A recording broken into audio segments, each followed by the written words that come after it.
अस्सलाम वालेकुम नाजरीन, मैं हूं कुर्बान बलूच। इंसदाद दहशतगर्दी फैसलाबाद की अदालत ने पीटीआई की तकरीबन 200 के करीब रहनुमाओं और कारकुनों को 9 मई केस में सजाएं सुनाई हैं। और इन सजाओं में कौमी असेंबली में अपोजिशन लीडर शामिल हैं, सेनेट में पीटीआई के अपोजिशन लीडर शामिल हैं, पंजाब में पीटीआई के अपोजिशन लीडर पहले ही नाअहल हो चुके हैं। सजाएं तो मिल गई पीटीआई की रहनुमाओं को, एमएनएस को, एमपीएस को, लेकिन सवाल यह है कि इस्लामाबाद में हुकूमती हलकों में खलबली क्यों है, परेशानी क्यों है? क्या ये अमल सारे सिस्टम को ले डूबेगा? ये संजीदा किस्म का सवाल इस्लामाबाद में मौजूद है। और इस्लामाबाद में हुकूमती हलकों में शदीद किस्म की परेशानी है, खलबली है, उनके चेहरों पर कोई रौनक नहीं है। ये मैं आपको सच बता रहा हूं। जिस वक्त टीवी स्क्रीन पे फैसलाबाद अदालत की फैसले के हवाले से तफसीलात चल रही थी, तो इसी मजदूरी के सिलसिले में किसी सरकारी ऑफिस चला गया, तो बात यह निकली कि अच्छा नहीं हो रहा, बड़ी गड़बड़ है, सारा कुछ हाथ से जाएगा। तो पूछा कि किसको फिक्र लायक है? तो जवाब आया कि फिक्र जो हुक्मरानी कर रहे हैं उन्हीं को लायक है। पीटीआई के पास गंवाने के लिए अब कुछ बचा ही नहीं है। जो कुछ उनके पास था, कौमी असेंबली में, सेनेट ऑफ पाकिस्तान में, पंजाब असेंबली में, वो रहनुमा सारे सजायाफ्ता हो गए।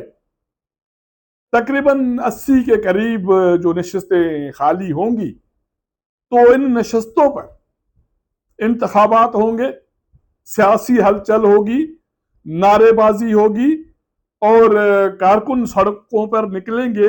उसके अलावा जो बड़ा सवाल है, हुकूमती हलकों में, वो ये है कि चीफ इलेक्शन कमिश्नर, रुकुन इलेक्शन कमीशन सारे रिटायर्ड बैठे हैं, जबरदस्ती बरजमा हैं।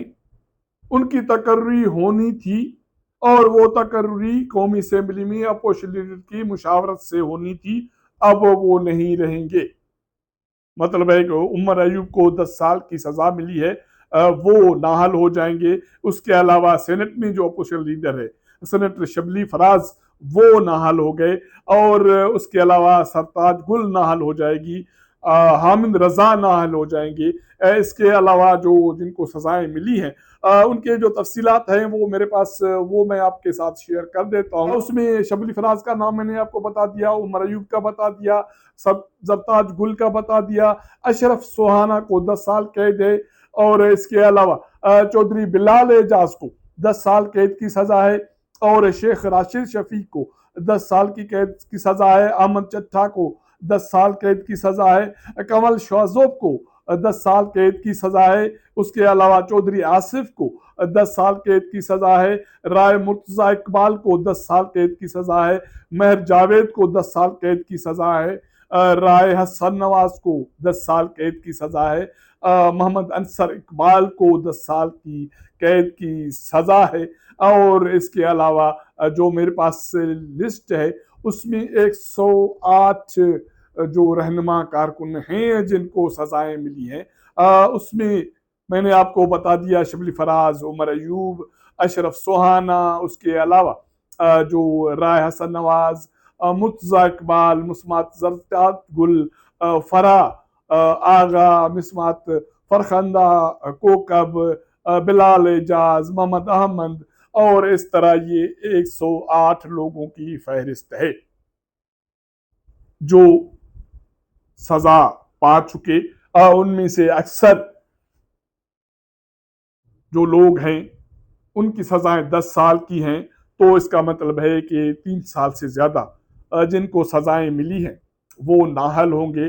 पाकिस्तान के तारीख में ये पहला वाक़या है, पहला मौका है। आप ये कह सकते हैं कि पाकिस्तान की ये नई तारीख लिखी गई है कि 3 ऐवानों के अपोजिशन लीडर 10-10 साल कैद की सजा में आ गए और उनमें से एक फारिग हो गया, 2 फारिग होने हैं। तो मैं बात कर रहा था कि उनमें से जब कौमी असेंबली में अपोजिशन लीडर उमर अयूब फारिग हो जाएंगे तो मौजूदा जो सेटअप है इलेक्शन कमीशन ऑफ पाकिस्तान का, जिसमें जो कमिश्नर है वो भी रिटायरमेंट पे है, उबूरी सीट पे है, इसी तरह जो रुकन है वो भी उबूरी सीट पे हैं।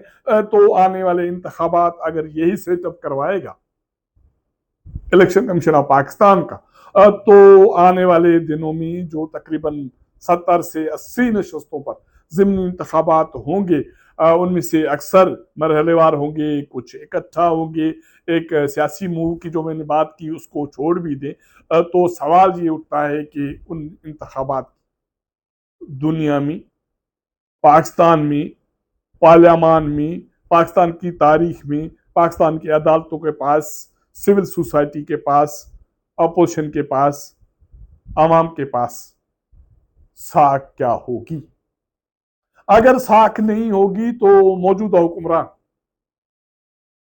जो पहले से परेशानी का शिकार हैं, जिन्हें पता है कि मामलात बेहतर नहीं चल रहे, मुआशी, सियासी, इक़्तिसादी, अमन-अमान के हवाले से और बाकी चीजें बहुत सारी अंडर कंट्रोल नहीं है और परेशानी लाहक है, तो ये नया जो पिंडोरा बॉक्स खुलेगा, एक सियासी मूवमेंट शुरू होगी, तो फिर मौजूदा हुक्मरान इसको कैसे संभाल पाएंगे? क्योंकि सिर्फ निशाना पीटीआई नहीं है, अपोजिशन जिसमें तहफ़्फ़ुज़ तहरीक पाकिस्तान भी शामिल है, उसमें ऐसी जमातें हैं जो अक्सर वफाकी हुकूमत के साथ या रियासत के साथ किसी मरहले में अभी तक टकराव में नहीं आए। उन्हें भी पिछले 2 रोज से इस्लामाबाद में एपीसी मुनक़द करने की इजाज़त नहीं दी गई। होटल्स, मोटल्स, गेस्ट हाउसेस को सख्ती से रोका गया कि नॉट अलाउड। उसके बाद वो छुप के आज किसी जगह पे जाके उन्होंने शामियाने लगाए और एपीसी का पहला दिन मुनक़द हुआ। कुछ तकारीर हुई, कुछ बातें हुई। कल भी एपीसी है, उसमें तकारीर होंगी, रेजोल्यूशन मंजूर होंगे, लेकिन ये भी हो सकता है कि कल जो एपीसी होगी उससे पहले रातों रात कुछ भी हो सकता है। तो अगर ये सूरत हाल बनती है तो हुकूमती हलकों में, इत्तेहादियों में परेशानी का होना लाजिम है, क्योंकि सवाल ये उठ रहा है कि इस समूह में ऐसा तो नहीं होगा कि सारा सिस्टम लपेट दिया जाए, क्योंकि हुकूमती साख पहले से ही सवाल निशान है दुनिया भर में, पाकिस्तान में, अवाम के पास, स्टेक होल्डर्स के पास। अगर नया दूसरा पिंडोरा बॉक्स खुलता है जिसका फायदा हासिल करने वालों को तो होगा, लेकिन जो हुक्मरान जमातें बैठी हैं, खास करके नून लीग के हवाले से मैं यकीन से कह सकता हूं कि उनके रहनुमा परेशानी का शिकार हैं। ये सजाएं आई हैं, अभी तक किसी रहनुमा ने ये नहीं कहा, आपने नहीं देखा कि उन्होंने इस पे कोई खुशी का इजहार किया होगा। और इसी तरह बाकी जो इत्तेहादी जमातें हैं उनके रहनुमाओं में से किसी संजीदा रहनुमा ने इस अमल पर खुशी का इजहार नहीं किया, तो इसका मतलब है कि घोटाला है, रोला है, गड़बड़ है।